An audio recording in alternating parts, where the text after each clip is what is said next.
Hello hello, क्या हाल चाल। तो आज से हम वेक्टर स्टार्ट करेंगे। आज लेक्चर नंबर 1 है। तो अगर वेक्टर की नेचर की बात करें तो हमें वेक्टर बहुत इंपॉर्टेंट है। आपको वेक्टर आना ही चाहिए किसी भी चैप्टर में। आफ्टर 11th आप देखिएगा कि किसी भी चैप्टर में वेक्टर यूज होता है। रिजोल्यूशन हो गया या एंगल हो गया या जो भी थीटा है, तो ये सारी चीज़ें हमेशा यूज होंगे आपके थ्रू द पूरा जेई प्रिपरेशन में। ठीक है, मैथ में तो आता ही है, मैथ में तो स्पेशल एक वेक्टर का चैप्टर ही है। लेकिन फिजिक्स में भी आपको एकदम कंप्लीट हर एक जगह वेक्टर का यूज़ मिलेगा ही। किसी भी क्वेश्चन, छोटे से छोटे क्वेश्चन में मिलता है। ठीक है, तो हम लोग क्वेश्चन लेक्चर स्टार्ट करते हैं आज का। ठीक है, तो वेक्टर है, ये लेक्चर नंबर 1 है। टेबल ऑफ कंटेंट की बात करें तो आज हम लोग स्केलर एंड वेक्टर के बारे में पढ़ेंगे। ठीक है, उसके बाद रिप्रेजेंटेशन ऑफ वेक्टर देखेंगे और एंगल बिटवीन टू वेक्टर देखेंगे, उसका टाइप ऑफ वेक्टर्स को देखेंगे। उसके बाद सब इंपॉर्टेंट क्वेश्चन, कुछ जो इंपॉर्टेंट क्वेश्चन है वो सारे देखेंगे। ठीक है, तो उसके बाद नेक्स्ट स्केलर एंड वेक्टर। सबसे पहले अगर स्केलर एंड वेक्टर की बात करें तो स्केलर एंड वेक्टर में जो स्केलर होता है, एक्चुअल में स्केलर कहते किसे हैं। हम स्केलर की बात करें तो स्केलर कहते किसे हैं। ठीक है, तो फॉर एग्जांपल मैं एक एग्जांपल लेना चाहता हूँ। ठीक है, जैसे एक मान लो कि कुछ सामान रखने वाला एक कुछ भी है। ठीक है ना, और मान लो कि हम चावल इसमें रख रहे हैं। ठीक है, इसमें हम चावल डाल रहे हैं। ठीक, राइस लिख लेते, चावल इसमें हम डाल रहे हैं। ठीक, तो इसमें जो चावल हम डाल रहे हैं, ठीक है ना, तो चावल हम इस यहाँ से डालें, ठीक है, या तो हम यहाँ से डालें। ठीक है ना, कोई फ़र्क नहीं पड़ेगा। अगर हम टोटल चावल काउंट करें या वेट करें, सिंपल सा काउंट तो कर नहीं सकते हम, सॉरी। बट अगर टोटल चावल यहाँ पे अगर हम काउंट, फिर काउंट बोलूँ सॉरी, अगर वेट करें, टोटल वेट करें, ठीक है ना, चावल को, तो इस पर कोई इफेक्ट नहीं पड़ता है कि चावल एक्चुअल में इस एंगल से आप डालते हैं या इस एंगल से डालते हैं, इसमें कोई इफेक्ट नहीं पड़ता है। बट अगर हम वेक्टर की नेचर की बात करें, वेक्टर की नेचर की, तो वेक्टर में इफेक्ट पड़ता है, ये सारे चीज़ का इफेक्ट पड़ता है। फॉर एग्जांपल अगर हम लेते हैं एक ब्लॉक है, ठीक है ना, और किसी भी फर्श पे रखा हुआ है, तो हम अगर फोर्स इधर से 10 न्यूटन लगाते हैं, ठीक है, और इधर से भी 10 न्यूटन लगाते हैं, तो इफेक्ट पड़ता है। यहाँ पे अगर हम टोटल फोर्स कैलकुलेट करते हैं, एफ टोटल कैलकुलेट करेंगे, तो यहाँ पे कितना आएगा, इस डायरेक्शन में 10 न्यूटन लग रहा है और इस डायरेक्शन में 10 न्यूटन लग रहा है, तो 10 न्यूटन माइनस 10 न्यूटन करेंगे तो यहाँ पे जीरो आ जाएगा। ठीक है, तो ये जो वेक्टर होते हैं, जो वेक्टर होता है, ये वेक्टर जो होता है ये हमारा एंगल पे डिपेंड करता है। ठीक है, लेकिन जो वही स्केलर की अगर बात करें तो स्केलर एक्चुअल में डिपेंड नहीं करता है। ठीक है, अगर हम यहीं एक और एग्जांपल लेना चाहें, एक और स्लाइड है, अगर वेक्टर का एक और एग्जांपल लेने चाहें तो फॉर एग्जांपल मान लो कि यहाँ पे एक और बॉक्स बनाते हैं। ठीक है, ब्लॉक हो गया और यहाँ पे ऊपर से 10 न्यूटन लगा रहे हैं, सिंपल सा बात है, तो इसका मीनिंग अलग हो जाएगा। और यहाँ इस साइड से लगाएंगे तो टोटल वेक्टर हम डायरेक्ट नहीं निकाल सकते, इधर से 10 न्यूटन है। तो अगर कोई पूछता है हमसे कि टोटल एफ टोटल कितना होगा, तो हम ये नहीं कह सकते कितना होगा। समझ में आया, यहाँ पे डायरेक्ट 10 + 10 नहीं होगा, ये एक रॉन्ग है। समझ में आया। लेकिन वही अगर हम चावल राइस की बात कर रहे थे, ठीक है, चावल या कुछ भी चीज़ का बात करो, ये चावल स्केलर क्वांटिटी की बात करो, फॉर एग्जांपल अभी हम चावल ले रहे हैं, तो अगर इधर से हम चावल डालते हैं 10 kg, ठीक है, और इधर से डालते हैं या कहीं से भी डालते हैं, इधर से भी 10 kg डालते हैं, तो ये टोटल चावल अगर हम बात करें तो टोटल राइस हमारा कितना हो जाएगा, टोटल राइस हो जाएगा 10 + 10।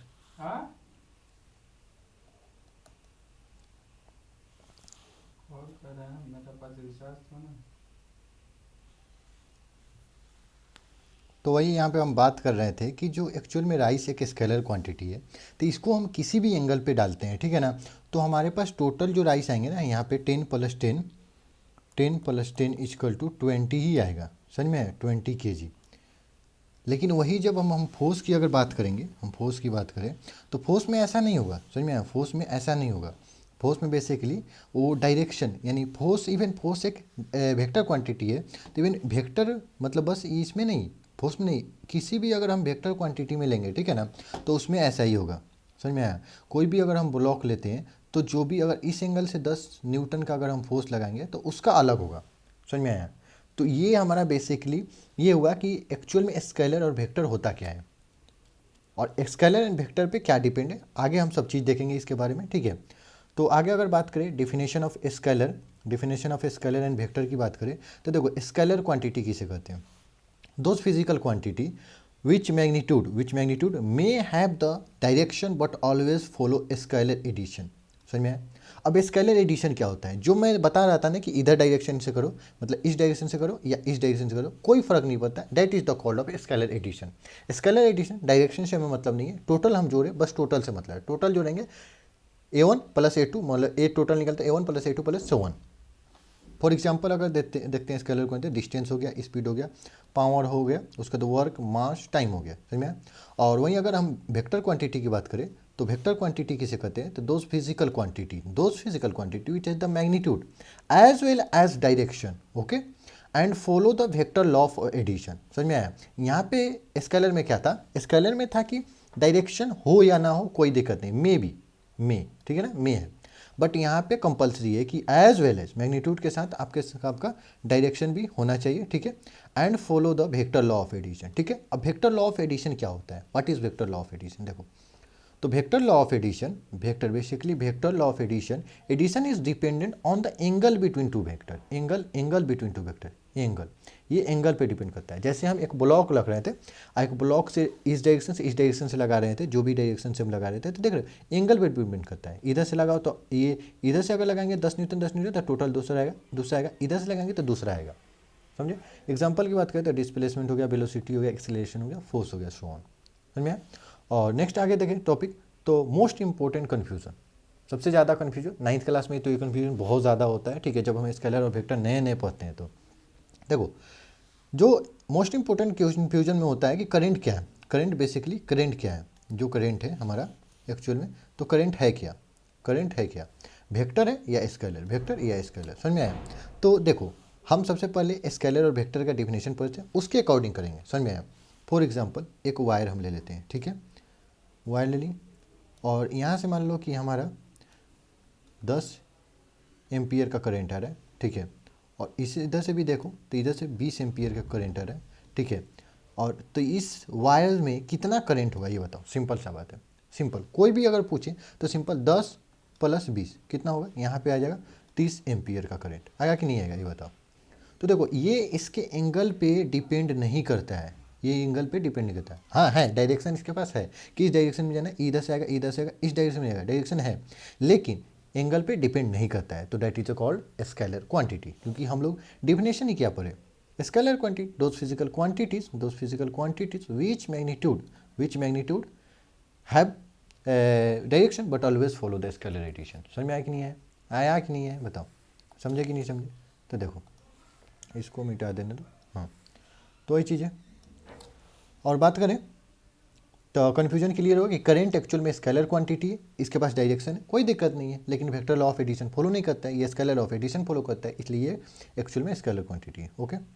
और रिप्रेजेंटेशन ऑफ वेक्टर कैसे करते हैं, देखो रिप्रेजेंटेशन, सबसे पहले रिप्रेजेंटेशन की बात करें तो रिप्रेजेंटेशन किसी, मान लो ए इज़ ए वेक्टर है, ए एक वेक्टर है, तो ए लिखेंगे और इसके ऊपर कैप चढ़ाएंगे, दैट इज द रिप्रेजेंटेशन, ये रिप्रेजेंटेशन हो गया, ठीक है, ये वेक्टर का रिप्रेजेंटेशन हो गया, ठीक है।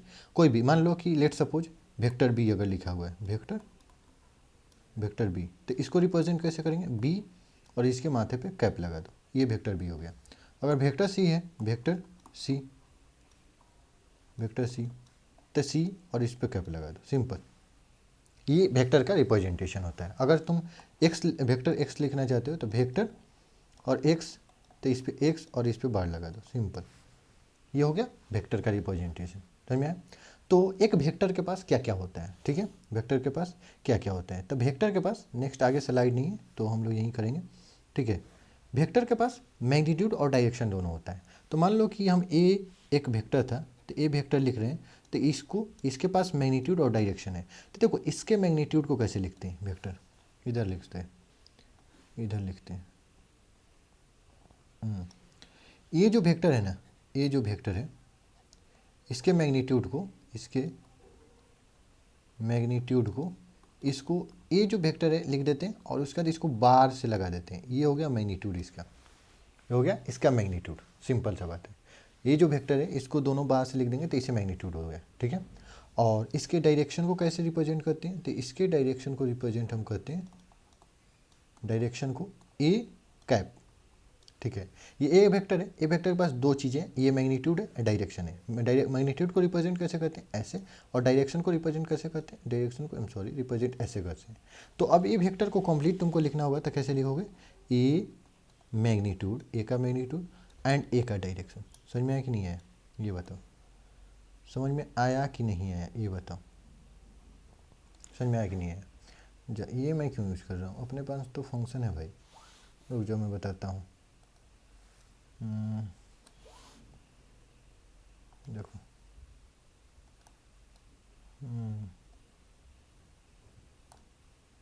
अरे ये तो मुझे यूज ही करने नहीं आ रहा, अरे भाई साहब रहने दो यार, बाद में यूज कर लेंगे, ठीक है। तो समझ में आया, तो ये हो गया, ये इसे रिप्रेजेंट करते हैं, ठीक है। तो फाइनल अगर बी को रिप्रेजेंट करना होगा तो बी को रिप्रेजेंट करके देखो कैसे, बी एक वेक्टर हो गया, और बी को रिप्रेजेंट कैसे करेंगे, सबसे पहले इसके मैग्नीट्यूड को लिख दो, तो मैग्नीट्यूड ऐसे लिखते हैं, ठीक है, और इसके डायरेक्शन को लिख दो, ठीक है। समझ में आया कि नहीं आया, तो ये हो गया बी का, सिंपल। नेक्स्ट अब देखते हैं, सिंपल सा बात है, कुछ कुछ क्वेश्चन कर लेते हैं, ठीक है। मान लो फॉर एग्जांपल यहाँ पे सम केस ले लेंगे, ठीक है ना, कुछ ब्लॉक का केस ले लेंगे, उसमें बनाएंगे, ठीक। जैसे फॉर एग्जांपल यहाँ पे अगर हम ले लेते हैं, ठीक है ना, मान लो कि कुछ केसेस लेंगे, ठीक है, और उसके बाद मान लो ये जो एक एक जो दिख रहा है ना, इतना एक एक एक एक, दूसरा कलम का कलर चेंज कर लेने दो, रेड ले लेने दो। ये जो दिख रहा है ना, ये एक एक एक यूनिट है, ये एक यूनिट है, ये ग्रिड जितना दिख रहा है ये एक एक का है, ये भी एक, ये भी एक, ये भी एक का है, समझ में आया। तो फॉर एग्जांपल एक ले लो सिंपल, तो ये इतना हुआ, ठीक है, और एक यहाँ ले लेते हैं, एक यहाँ भी ले लेते हैं, यहाँ ले लो, ठीक है, और एक और ले लो भाई, क्या ही दिक्कत है, और एक और ले लो, समझ में आया। तो इसमें हम लोग क्या लिखेंगे, मैग्नीट्यूड लिखेंगे, तो मैग्नीट्यूड मान लो ये वेक्टर जो भी है ना, वेक्टर का नाम हम लोग ए लिख लेते हैं, वेक्टर ए, वेक्टर ए है, समझ में आया। तो इसका मैग्नीट्यूड लिखना होगा, तो मैग्नीट्यूड कैसे लिखेंगे, मैग्नीट्यूड सिंपल सा बात है, मैंने बताया कि ये एक है, तो सिंपल सा एक न्यूटन होगा, एक फोर्स ले रहे हो तो फोर्स, चाहे मैग्नीट्यूड लिख रहे हो तो ओनली मैग्नीट्यूड ले लो, हमें पता नहीं ये फोर्स है क्या है, आई डोंट नो। और इसके डायरेक्शन की बात करें तो डायरेक्शन कितना होगा, डायरेक्शन हमारा किस एक्सिस में है, तो देखो हम लोग यहाँ पे पढ़ लेते हैं सबसे पहले, ये देखो इधर वाला एक्स होता है, तो इधर वाला माइनस एक्स होता है, समझ में, आप ऊपर वाला प्लस वाई होता है और नीचे वाला माइनस वाई होता है, समझ में आया। तो देखो ये माइनस एक्स में है, तो इसका डायरेक्शन लिख दो माइनस एक्स, इसका देखो तो सिंपल सा बात है, इसका मैग्नीट्यूड एक ही है लेकिन डायरेक्शन क्या है, प्लस एक्स। इसका देखो मैग्नीट्यूड दो है लेकिन मैग्नीट्यूड डायरेक्शन प्लस एक्स है। इसका देखो, इसका मैग्नीट्यूड है तीन और डायरेक्शन कितना है, माइनस एक्स। समझ में आया कि नहीं है। तो वेक्टर को ऐसे रिप्रेजेंट करते हैं। और एक हम फोर्स का केस लेते हैं, ठीक है, किसी ब्लॉक पे लगाते हैं, ठीक है। तो ये केस हो गया, ये ब्लॉक बना लेते हैं, ठीक है, कुछ ब्लॉक इस पे बना लेते हैं, ठीक है। ब्लॉक मान लो ब्लॉक हो गया, ये भी ब्लॉक हो गया एक, ठीक है, ये भी ब्लॉक हो गया और ये भी ब्लॉक हो गया, ठीक। तुम्हें लिखना है, सबसे पहले क्या करना है कि वीडियो पॉज करना, सबसे पहले मेरे को बना लेने दो। ये ऊपर से लग रहा है 10 न्यूटन, ठीक है, 10 न्यूटन है। एक इधर से 10 न्यूटन लग रहा है, ठीक है, और इसमें 10 न्यूटन इधर साइड से लग रहा है और इसमें लग रहा है 10 न्यूटन नीचे से। तो तुम्हें मैग्नीट्यूड और डायरेक्शन बताना है, सिंपल। यहाँ पे हम लिखेंगे, यहाँ पे लिखेंगे मैग्नीट्यूड कितना है, फोर्स है, तो इसका मैग्नीट्यूड ऐसे रिप्रेजेंट करते हैं और डायरेक्शन कैसे रिप्रेजेंट करते हैं, तो डायरेक्शन ऐसे रिप्रेजेंट करते हैं, समझ में आया। तो चलो सबसे पहले वीडियो को पॉज करो और खुद से ट्राई करो, ठीक है, फिर मैं बताता हूँ। देखो, तो आई होप तुमने ट्राई किया होगा, तो मैं लिखता हूँ। देखो इसमें मैग्नीट्यूड तो 10 न्यूटन ही, कोई दिक्कत नहीं। मैग्नीट्यूड पहले लिख लो सबका, इसमें भी 10 न्यूटन, कोई दिक्कत नहीं, इसमें भी 10 न्यूटन, कोई दिक्कत नहीं, इसमें भी 10 न्यूटन, नो प्रॉब्लम, ठीक। लेकिन अगर बात करें डायरेक्शन का, तो देखो ये डायरेक्शन क्या है, हम डायरेक्शन वाला सबसे पहले ये बना लेते हैं, डायरेक्शन वाला बना लो। देखो ये है प्लस एक्स, ये है माइनस एक्स, ये है प्लस वाई, ये है माइनस वाई। समझ में आया कि नहीं आया। तो देखो ये कितना होगा, ये माइनस वाई में लग रहा है, देखो माइनस वाई में है कि नहीं, ऊपर से लग रहा है, देखो ऊपर से लग रहा है, तो माइनस वाई नीचे डायरेक्शन है कि नहीं है। इसमें देखो, इसमें डायरेक्शन किधर है, इसमें तो प्लस एक्स है इसमें देखो -x है, इसमें देखो +y है। समझ में आया कि नहीं है? तो ये सब वेक्टर के जो भी सब बेसिक्स हो गए। समझ में आया? आगे देखते हैं फाइनल समरी क्या है। आ जाओ फाइनल समरी देखते हैं।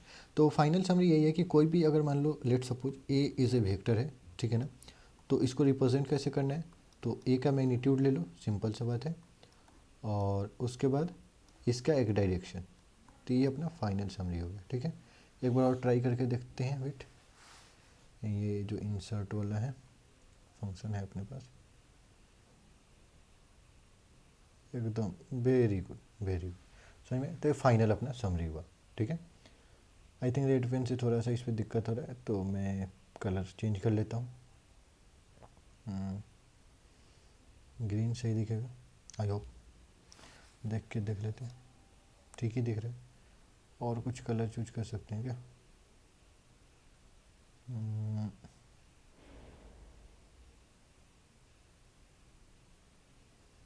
ग्रीन ठीक है, थोड़ा सा 0.5 कर लेते हैं।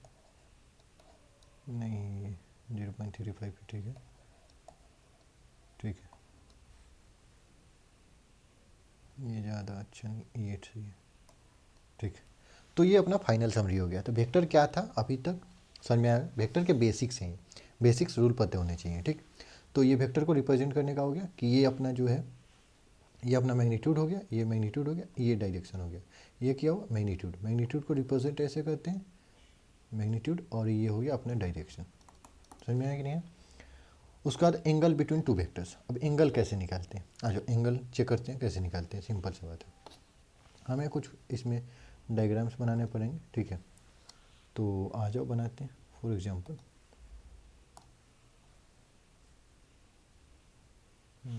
एक मिनट हो जाओ, मैं बना देता हूँ।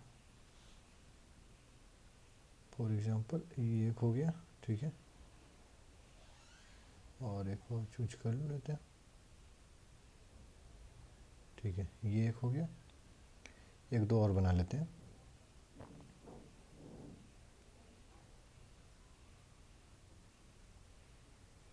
ठीक है,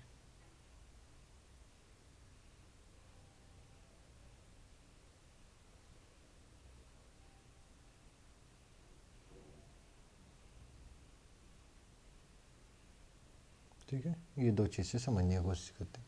सबसे पहले एंगल बिटवीन टू वेक्टर क्या होता है? देखो एंगल बिटवीन टू वेक्टर्स में क्या होता है, सबसे पहले एक चीज़ समझ लो कि जो भी एंगल, मान लो एंगल हम अल्फ़ा मानते हैं, ठीक है ना, तो ये कभी भी 180 से ज़्यादा नहीं होगा।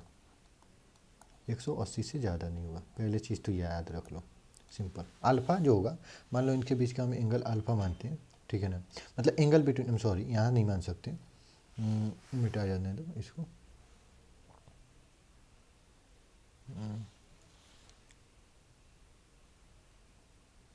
इरेजर,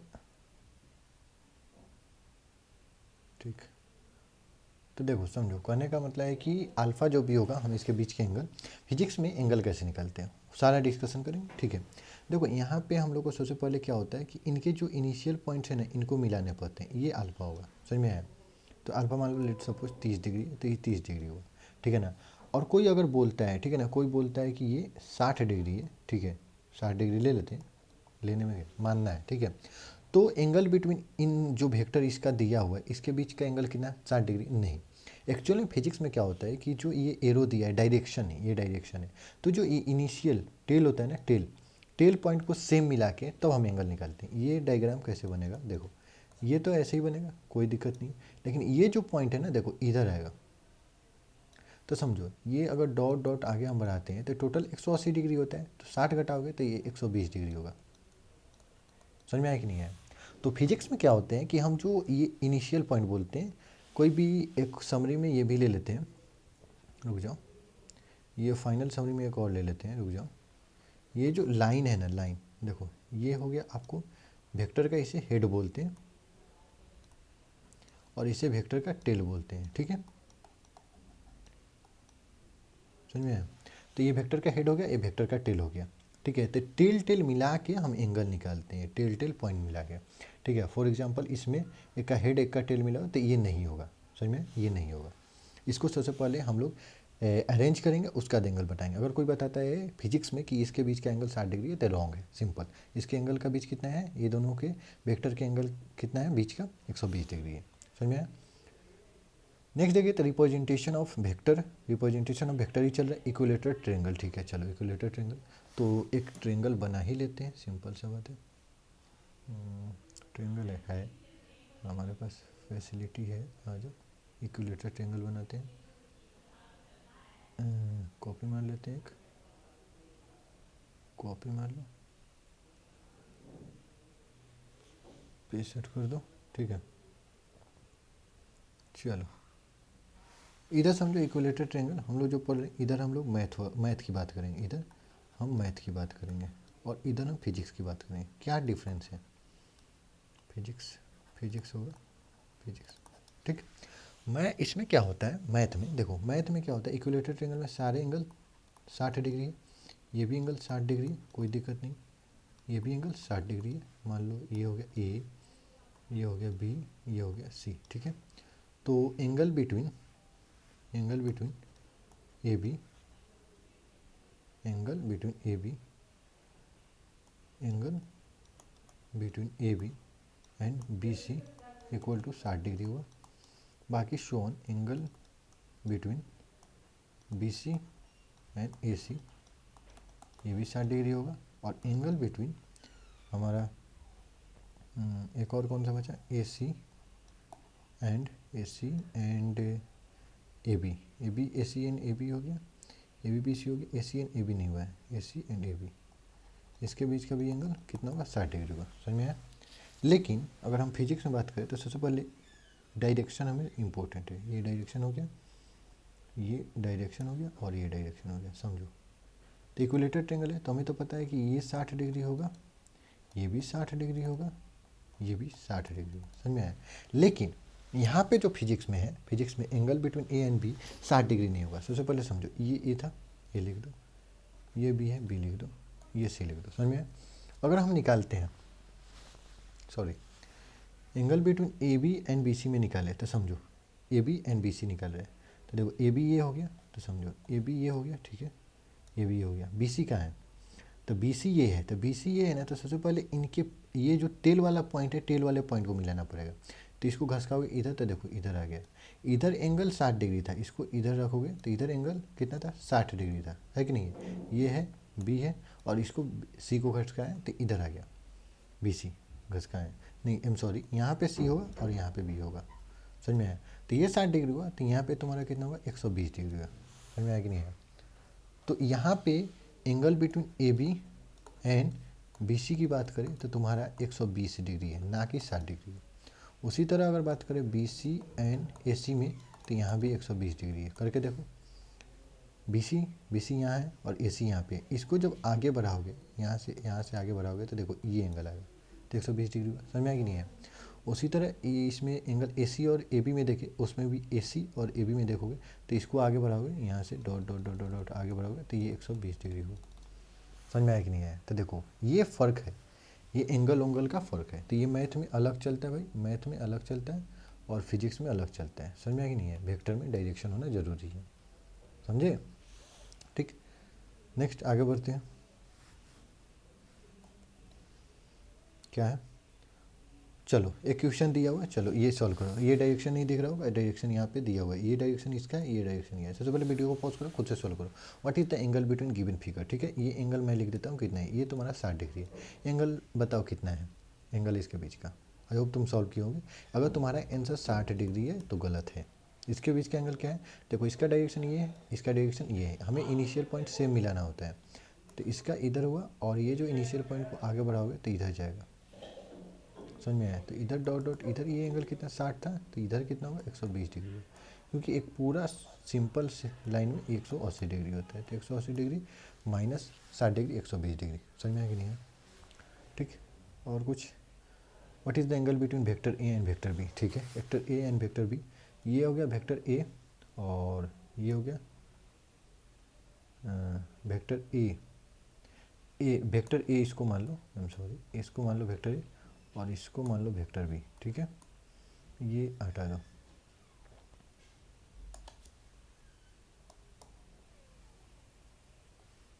क्या हुआ, इरेजर सेलेक्ट नहीं हुआ, वेट एक मिनट, इरेजर इसको हटा दो, ठीक, इसको भी क्लियर कर दो, आई एम सॉरी। ये वेक्टर मान लो, सिंपल, तो ये भी क्वेश्चन सेम सेम है, सिंपल, ज़्यादा नहीं है, बस हम इसमें डायरेक्शन देने वाले हैं, ठीक है। तो देखो इसमें हम अगर डायरेक्शन देते हैं, अगर डायरेक्शन ये दे देते हैं और ये दे देते हैं डायरेक्शन, तो ये इक्विलेटर ट्रायंगल है, नहीं आई एम सॉरी, ऐसे दे देते हैं, इक्विलेटर ट्रायंगल है, तो देखो इनिशियल पॉइंट सेम है, तो इनके बीच का एंगल 60 डिग्री होगा, कोई दिक्कत नहीं, समझ में आया। लेकिन वही जो ये था और यहाँ पे डायरेक्शन ये दे देते, तो ये जो 60 डिग्री बताते, ये कितना होता है ये बताओ, ये 60 डिग्री है तो कितना होता है, तो देखो इसको आगे बढ़ाओ और इसको आगे बढ़ाओ, सिंपल सा बात है, तो ये भी 60 डिग्री आएगा। लो समझ में आया कि नहीं है। इसको जब आगे बढ़े यहाँ आ गया और इसको आगे बढ़े तो इधर भी 60 डिग्री था, देखो इधर एक्सपेंड करोगे तो ये भी 60 डिग्री था, ये भी 60 डिग्री। समझ में आया कि नहीं है, आया कि नहीं है, एंगल निकालने आया कि नहीं है बताओ, ठीक। उसका टाइप्स ऑफ वेक्टर पे आते हैं, ठीक है। टाइप्स ऑफ वेक्टर देखो, टाइप्स ऑफ मेनी, देखो many types of vector, vector के बहुत सारे टाइप्स हैं, समझ में आया। लेकिन हम कुछ इंपॉर्टेंट पढ़ेंगे, यहाँ पे 8 मेंशन किए, लेकिन और ज़्यादा है जो हम बहुत इंपॉर्टेंट इनका मेंशन नहीं किए, लास्ट में पढ़ेंगे, समझ में आया। तो सबसे पहले इक्वल वेक्टर देखेंगे, उसका क्या होता है, नेगेटिव वेक्टर क्या होता है, अपोजिट वेक्टर क्या होता है, पैरेलल वेक्टर, उसका एंटी पैरेलल वेक्टर, को इनिशियल वेक्टर, उसका कोलिनियर, उसका को प्लेनर, नल या जीरो वेक्टर, और जो वेक्टर टाइप होंगे जो बहुत इंपॉर्टेंट है, जिससे क्वेश्चन भी आते हैं इवन जे एडवांस में, उसको भी देखेंगे, ठीक। तो आ जाओ देखते हैं। सबसे पहले टाइप्स ऑफ वेक्टर में एक नंबर आ गया इक्वल वेक्टर। तो इक्वल वेक्टर क्या होता है, I am sorry, equal vector क्या होता है, those vector which is the same magnitude and same direction. समझ में आया। मैग्नीट्यूड, मैग्नीट्यूड देखो सेम हो और डायरेक्शन सेम हो, that is the called of equal vector. समझ में आया कि नहीं है। फॉर एग्जाम्पल आ जाओ देखते हैं, एग्जाम्पल में लिखा है, देखो 2 न्यूटन इसका भी है, ये भी 2 न्यूटन है, कलर चेंज कर लो, ये भी 2 न्यूटन है, ये भी, आई एम सॉरी यार,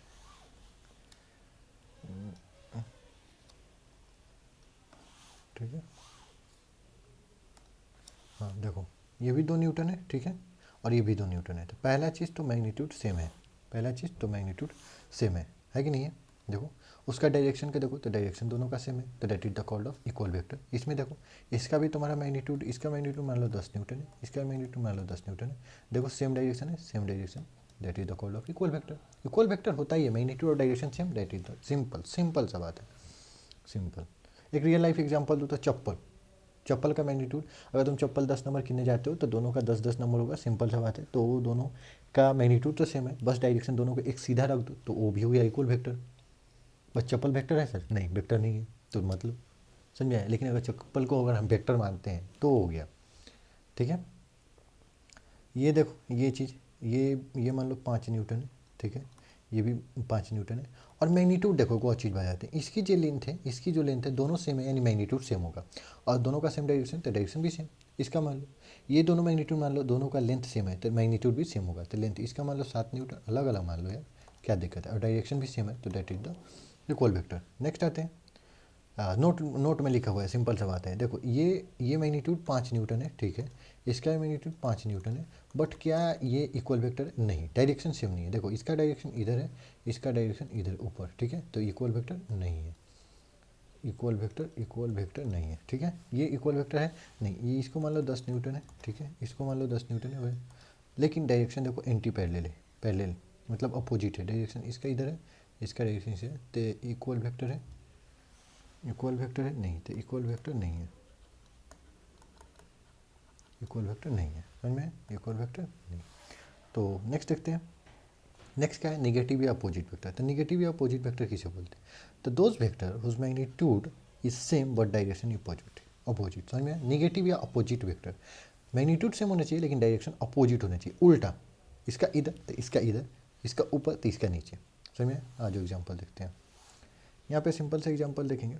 तो फॉर एग्जांपल इसको बना लो और इसका डायरेक्शन बना लो, देख लो ये भी 5 न्यूटन मान लो, ये भी 5 न्यूटन मान लो, मैग्नीट्यूड सेम है, डायरेक्शन अपोजिट है, that is the called of negative or opposite. इसका इधर मान लो, इसका इधर मान लो, सिंपल सी बात है। ये 10 न्यूटन मान लो, एग्जाम्पल के लिए 10 न्यूटन, बच्चों वाला है, समझ में।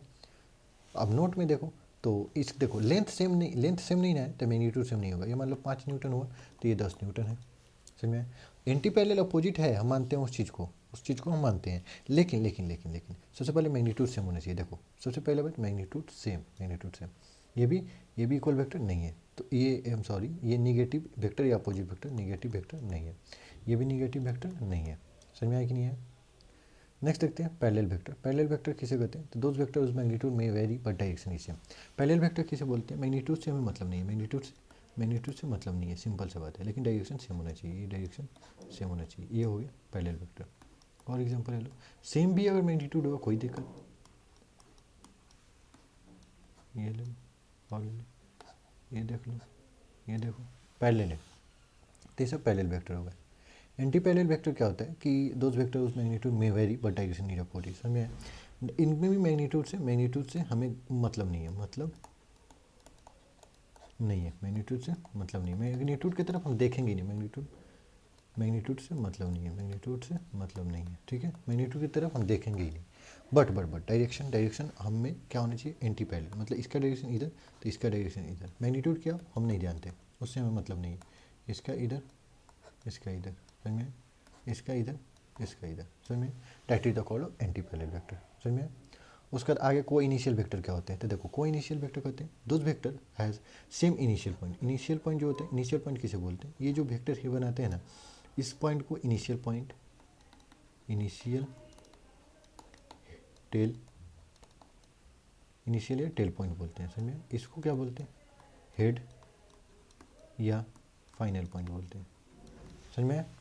तो ये जो ये सटा हुआ है, समझ लो सटा हुआ है, तो इनिशियल पॉइंट सेम हुआ है तो उसे को इनिशियल वेक्टर बोलेंगे। इसमें इनिशियल पॉइंट यहाँ पे है, तो देखो ये को इनिशियल वेक्टर होगा। उसके बाद कोलिनियर वेक्टर बहुत इंपॉर्टेंट है। Collinear vector those vector which lie on the same plane. Collinear vector, collinear those vector which lie on same line, same plane बोल दिया, सेम लाइन। कोलिनियर वेक्टर होते हैं same line पे, जो line of propagation होता है ना, ये लाइन, ये लाइन सेम होना चाहिए। देखो एक ही लाइन पे है पूरा, ये एक वेक्टर, ये वेक्टर, डायरेक्शन से इसमें मतलब नहीं है, डायरेक्शन से व्हाट्सअप वाला लैंग्वेज मतलब नहीं है। समझ में आया? बट क्या होना चाहिए? लाइन सेम लाइन पे होना चाहिए। देखो ये भी सेम लाइन पे, ये भी सेम लाइन पे, तो ये सब कोलिनियर वेक्टर्स होगा। समझ में आया? उसका नेक्स्ट देखिए तो coplanar vector is the most important, बहुत ज़्यादा important. Those vector which lie on the same plane, those lie on same plane. अब प्लेन क्या होता है? ये हाथ हुआ ना, ये हाथ देख लो, तो ये एक प्लेन हो गया। समझ में? ये एक प्लेन हो गया, समझ रहे हो? जैसे फॉर एग्जांपल बस एक इसमें बात करें तो हमें मैग्नीट्यूड से कोई मतलब नहीं है, मैग्नीट्यूड से कोई मतलब नहीं है, डायरेक्शन से भी कोई मतलब नहीं है। समझ में आया? डायरेक्शन और मैग्नीट्यूड से कोई मतलब नहीं है, लेकिन हमें मैग्नीट्यूड एंड डायरेक्शन से कोई मतलब नहीं है, सेम हो या डिफरेंट। देखो ये बहुत इंपॉर्टेंट पॉइंट है। समझ में आया? समझ में आया? लेकिन प्लेन सेम होना चाहिए। देखो ये एक प्लेन मान लो, तो ये दोनों एक ही प्लेन में, तो ये को प्लेनर हुआ है, एक ही प्लेन में को प्लेनर, ये एक ही प्लेन में को प्लेनर। डायरेक्शन और इनके मैग्नीट्यूड से हमें घंटा का फर्क नहीं पड़ता। समझ में आया? ये सब को प्लेनर हुआ। नेक्स्ट देखते हैं, तो ये बहुत इंपॉर्टेंट है, नल या जीरो वेक्टर, वेरी इंपॉर्टेंट, पहले इसी लिखा हुआ है। तो नल वेक्टर या zero magnitude whose the direction is not defined, जिसका डायरेक्शन नॉट डिफाइंड। मैग्नीट्यूड क्या हो? जीरो मैग्नीट्यूड हो, मैग्नीट्यूड जीरो हो, ठीक है। उसके बाद क्या हो? Direction not defined. तो जीरो का ऐसे भी नॉट डिफाइंड। एक मान लो ये ब्लॉक है, ठीक है, इधर 10 न्यूटन लगेगा, इधर 10 न्यूटन, तो एफ टोटल कितना होगा? F total is equal to 10 newton minus 10 newton. Simple सोचो ना है भाई, एक ब्लॉक है, सिंपल एक ब्लॉक रख, तुम इधर से खींचो, तुम्हारा भाई इधर से खींच रहा है, तो इधर ये भी 10 न्यूटन का फोर्स लगाएगा, ये भी 10 न्यूटन का फोर्स लगाएगा, सिंपल सा बात है। 10 न्यूटन इधर, किधर वो ब्लॉक नहीं जाएगा, सिंपल। तो ये एफ टोटल कितने आ जाएगा? एफ टोटल तुम्हारा आ जाएगा 0 न्यूटन। यही नल वेक्टर होता है। ये 0 न्यूटन का जो होता है ना, ये 0 न्यूटन जो तुम्हारा 0 न्यूटन, इसका डायरेक्शन फिक्स ही नहीं है, एक पॉइंट मान लो, इसका डायरेक्शन नॉट डिफाइंड। डायरेक्शन किधर है? इधर जा सकते, इधर जा सकते, इधर जा सकते, हजारों नहीं, लाखों नहीं, करोड़ों, बहुत सारे इन्फिनाइट डायरेक्शन है। समझ में आया? तो इसका डायरेक्शन डिफाइन नहीं है, और मैग्नीट्यूड की बात करो तो जीरो, ये नल या जीरो वेक्टर बोलते हैं, ठीक है। उसके बाद आ जाओ, कुछ क्वेश्चन कर लेते हैं, ट्रू फॉल्स का क्वेश्चन। आ जाओ, सिंपल सा बात है, ट्रू फॉल्स के क्वेश्चन है। सबसे पहले वीडियो को पॉज करो और खुद से 5 क्वेश्चन कर लो, फिर मैं बताऊँगा भाई। देखो सिंपल कह रहा है, are two equal vector are always parallel vector. Equal vector बोलते क्या है? देखो इक्वल वेक्टर उसे बोलते हैं जिनका डायरेक्शन और मैग्नीट्यूड दोनों सेम हो, सिंपल सा होता है। पैरेलल वेक्टर में तो हमें मैग्नीट्यूड से मतलब ही नहीं है, बस उनका डायरेक्शन दोनों का सेम होना चाहिए, तो ये तो ऑलवेज ट्रू है, ऑलवेज ट्रू पहला, ठीक है, ये ट्रू है, ठीक है। दूसरा देखो, all anti parallel vector are always negative vector, समझो। और all anti parallel vector, anti parallel में क्या होता है कि डायरेक्शन अपोजिट होना चाहिए मैग्नीट्यूड से, हमें मैग्नीट्यूड से कोई मतलब नहीं। लेकिन निगेटिव वेक्टर में क्या होता है, निगेटिव वेक्टर में मैग्नीट्यूड भी सेम होना चाहिए और डायरेक्शन अपोजिट होना चाहिए। तो भाई ये तो गलत करा ऑलवेज। कभी किसी केस में हो सकता है कि दोनों का अगर मैग्नीट्यूड बराबर हुआ तो ये एंटी पैरेलल बन सकता है निगेटिव, लेकिन लेकिन लेकिन लेकिन लेकिन लेकिन हमेशा सही नहीं है। तो डेट इज़ द रॉन्ग, ये हो गया तुम्हारा फॉल्स। ठीक है। और तीसरा देखिए, two coinitial vector are always coplanar. देखो टू को इनिशियल किसे बोलते हैं, जिसका ये वाला पॉइंट टेल पॉइंट जो हो वो सेम हो। समझ में आया कि नहीं है। तो देखो दो को होगा तो ये तो हमेशा एक प्लेन में आ जाएगा। देखो ये एक प्लेन में आ गया, किधरों बना लो भाई, तुम किधरों बना लो, ये तो एक प्लेन में आ ही जाएगा। आ जाएगा कि नहीं आ जाएगा। तो ये भी तुम्हारा क्या होगा, ये भी तुम्हारा ट्रू होगा, ट्रू। थ्री को initial vector always coplanar vector, गलत बात है। थ्री को इनिशियल वेक्टर लो, ये मान लो एक्स हो गया, ये मान लो वाई हो गया, ये मान लो जेड हो गया। तुम देखो ये 3D में है भाई, ये 3D में एक प्लेन में ला सकते हो, नहीं नहीं ला सकते। एक्स वाई एक प्लेन में, जेड बाहर निकला हुआ है। फिर वाई जेड एक प्लेन में, वाई जेड ई वाला प्लेन में, तो एक्स बाहर निकला हुआ है। अगर एक्स ये जेड होगा, सॉरी एक्स और जेड एक प्लेन में होगा तो देखो वाई बाहर निकला है, तो ये गलत है। थ्री को इनिशियल वेक्टर ऑलवेज कोप्लेनर, गलत, फॉल्स बात है। उसका देखो थ्री को इनिशियल वेक्टर में भी कोप्लेनर। देखो थ्री को इनिशियल वेक्टर में भी, यहाँ पे देखो ऑलवेज लिखा था, ऑलवेज ऑलवेज नहीं, में भी हो सकता है। तीन को वेक्टर ऐसे ही ले लो भाई, तीन को इनिशियल ऐसे ही ले लो। देखो ये को प्लेन में आ गया कि नहीं आ गया, ये बताओ। तो में भी हो सकता है, समझो में भी ट्रू होगा, लेकिन हमेशा करें तो फॉल्स होगा। समझ में आया कि नहीं आया। ठीक है। तो नेक्स्ट यूनिट वेक्टर किसे कहते हैं। देखो यूनिट वेक्टर बहुत इंपॉर्टेंट है, बहुत इंपॉर्टेंट, बहुत इंपॉर्टेंट है। सिंपल सा अगर मैं बात बोलूँ एक लाइन में, अगर इसको तुमको समझाना होगा, सबसे पहले डिफिनेशन बोले, दोस वेक्टर उस मैग्नीट्यूड इज यूनिटी का मतलब क्या होता है, यूनिटी का मतलब तुम्हारा वन होता है, यूनिटी का मतलब one and fix direction. Simple सा बात है। अगर यूनिट वेक्टर की बात करें तो यूनिट वेक्टर तुम्हारे हो सकते हैं इन्फिनाइट, तुम्हारे यूनिट वेक्टर हो सकते हैं, यूनिट वेक्टर इन्फिनाइट हो सकते हैं। लेकिन लेकिन लेकिन समझ में आया। लेकिन अगर मैं बात करूँ यूनिट वेक्टर कि अगर एक्स में, ये सबसे पहले ये तो मिला हुआ है, तीनों पॉइंट एक पे मिला हुआ है, इसे कोप्लेनर बोलते हैं, कोप्लेनर। समझ में आया ना। ये X axis, Y axis, Z axis हमेशा बहुत बार मैथ में पढ़े हुए। तो देखो अगर हमें एक यूनिट इसमें चले जाना है, एक यूनिट चले जाए तो that is the called of the, simple सा बात है, यूनिट वेक्टर। क्योंकि देखो डायरेक्शन फिक्स है एक्स में और एक यूनिट जाना है, सिंपल, तो तुम्हारा यूनिट वेक्टर हो गया कि नहीं हो गया। समझ में आया कि नहीं आया। तो जो इसका डायरेक्शन हम लोग देखो, एक्स का डायरेक्शन हम लोग किसी वेक्टर का डायरेक्शन कैसे रिप्रेजेंट करते थे, ये बताओ। वेक्टर का डायरेक्शन रिप्रेजेंट करते थे, ये बताओ, ऐसे करते थे ना। और मैग्नीट्यूड कैसे करते थे, वेक्टर का मैग्नीट्यूड तुम्हारा रिप्रेजेंट करते थे, ऐसे करते थे ना। सिंपल। अगर इस वेक्टर को, यूनिट वेक्टर को हमें रिप्रेजेंट करना है, आ जाओ, यूनिट वेक्टर को रिप्रेजेंट करना है, तो यूनिट वेक्टर को रिप्रेजेंट करोगे कैसे करोगे, ऐसे हो गया, उसका इसका डायरेक्शन लिखोगे। ये कितना है, एक इंटू इसका डायरेक्शन। समझ में आया, एक। समझ में आया कि नहीं है। तो अगर किसी भी डायरेक्शन में जा रहे हो, यानी एक्स कैप लिख दो, ये यूनिट वेक्टर है, वाई कैप लिख दो, यूनिट वेक्टर है, जेड कैप लिख दो, यूनिट वेक्टर। कैसे भाई, कैसे, क्योंकि देखो यही यूनिट वेक्टर, सबसे पहले वेक्टर का रिप्रेजेंटेशन देखें। वेक्टर का डायरेक्शन होता है, मैग्नीट्यूड होता है। वेक्टर, पूरा वेक्टर लिखने के लिए हम क्या करते हैं, उसका मैग्नीट्यूड और डायरेक्शन लिखते हैं। मैग्नीट्यूड देखो एक है हमेशा, खुद बोल रहा है definition, was the magnitude the unity and fix direction. Magnitude one okay, direction one into direction, वही डायरेक्शन आ गया। तो समझ में आया कि ये सिंपल सा बात है। इसमें तुम इधर एक यूनिट चल जाओ, कहीं भी एक यूनिट चल जाओ, ये एक्स कैप, ये यूनिट वेक्टर हो गया। ऊपर जा रहा है, ऊपर जा रहा है, ऊपर एक यूनिट चल जाओ, ये वाई कैप, ये यूनिट हो गया, मतलब यूनिट वेक्टर हो गया, ये जेड। समझ में आया कि नहीं है। तो सिंपल अगर मैं एक लाइन में बोलूँ तो हम जो कोप्लेनर बनाए हैं, हो सकते हैं इन्फिनाइट, होने का हो सकते हैं इन्फिनाइट, कोई भी हम फिक्स डायरेक्शन बना सकते हैं, कोई दिक्कत नहीं, फिक्स डायरेक्शन कोई भी बना सकते हैं, तो होने का इन्फिनाइट हो सकता है। लेकिन कोप्लेनर में बात करें, कोप्लेनर में तो हमारे पास ओनली 3 यूनिट वेक्टर हैं, 3 unit vector, X cap, Y cap and Z cap. समझ में आया कि नहीं है। आ जाओ नेक्स्ट देखते हैं क्या है। चलो ये लास्ट है, देखते हैं क्या है। How many rectangular unit vector we can have, ठीक है ना। दो क्वेश्चन होगा, सॉरी। हाँ, how many unit vector we can have, तो बहुत कोई 3 बोलेंगे, आंसर गलत। हाउ मेनी यूनिट वेक्टर की बात करें, यूनिट वेक्टर इनफाइनाइट हो सकते हैं, यूनिट वेक्टर इनफाइनाइट हो सकता है। समझ में आया कि नहीं आया। क्योंकि तुम किसी भी डायरेक्शन में एक फिक्स कर दो और इसका मैग्नीट्यूड 1 रख दो, that is the called of unit vector. समझ में आया कि नहीं आया, ये बताओ। किसी भी इस डायरेक्शन में, इस डायरेक्शन में, इस डायरेक्शन में, इस डायरेक्शन में, इस डायरेक्शन में, इस डायरेक्शन में। लेकिन रेक्टेंगुलर, जो रेक्टेंगुलर होता है ना, how many rectangular unit we have, rectangular की बात करता है ना, तो इसे हम रेक्टेंगुलर बोलते हैं।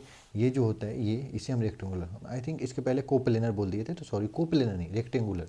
ये रेक्टेंगुलर में जो होगा, ये रेक्टेंगुलर, ये जो रेक्टेंगुलर है, रेक्टेंगुलर में हमें how many rectangular unit vector we can have, तो only 3, X cap, Y cap, Z cap. समझ में है? ऐसा हम नहीं बना सकते। ये रेक्टेंगुलर में यूनिट वेक्टर ओनली 3 होते हैं, 3 ओनली। आंसर कितना होगा? 3। बट अगर नॉर्मल कोई पूछ दे तुम्हें कि how many unit vector we can have, हमारे पास कितने यूनिट वेक्टर हैं, तो हमारे पास इन्फिनाइट यूनिट वेक्टर है, कोई लिमिट नहीं है। बट रेक्टेंगुलर बात करें, रेक्टेंगुलर यूनिट वेक्टर कितने हैं, तो ओनली 3। तो आई होप मज़ा आया होगा तुम्हें, समझ में आया होगा लेक्चर, ठीक है। तो फिर मिलते हैं लेक्चर नंबर 2 में। ये लेक्चर नंबर 1 बेसिक था, क्या होते हैं फील आया होगा। करेंट जो मोस्ट कन्फ्यूजन क्वेश्चन है, मुझे भी बहुत कन्फ्यूजन था अपने टाइम पे, ठीक है। तो कोई दिक्कत नहीं, भाई तुम्हारा है यहाँ। तो सिंपल सा बात है, यहाँ पे मैं एक ही चीज़ लिखना चाहूँगा, थैंक यू अगर यहाँ तक देखे तो। और अगर लेक्चर नंबर 1 डन कर लिए तो लेक्चर नंबर 1 डन लिखें, क्योंकि वेक्टर एक ऐसा चीज़, ऐसा चैप्टर है ना, तुम्हें कहीं पीछे नहीं छोड़ने वाला। एक बार ये तुम समझ लोगे भाई, तुम कहीं वेक्टर लगा लो, एंगल, रिजोल्यूशन, बहुत सारे, डॉट प्रोडक्ट, क्रॉस प्रोडक्ट, हर एक जगह आएंगे। समझ में आया कि नहीं है? तो हम बहुत अच्छे से अच्छे लेवल पर पढ़ने वाले हैं इस चीज़ को, ठीक है ना। और एकदम इस लेवल पर पढ़ने वाले हैं कि सिंपल जी मेंस या जी एडवांस जो भी हो, अच्छा है, जो भी एग्ज़ाम की तैयारी करो, सिंपल सा बात है, उसमें वेक्टर का जो भी यूज हो यहाँ से हो जाएंगे।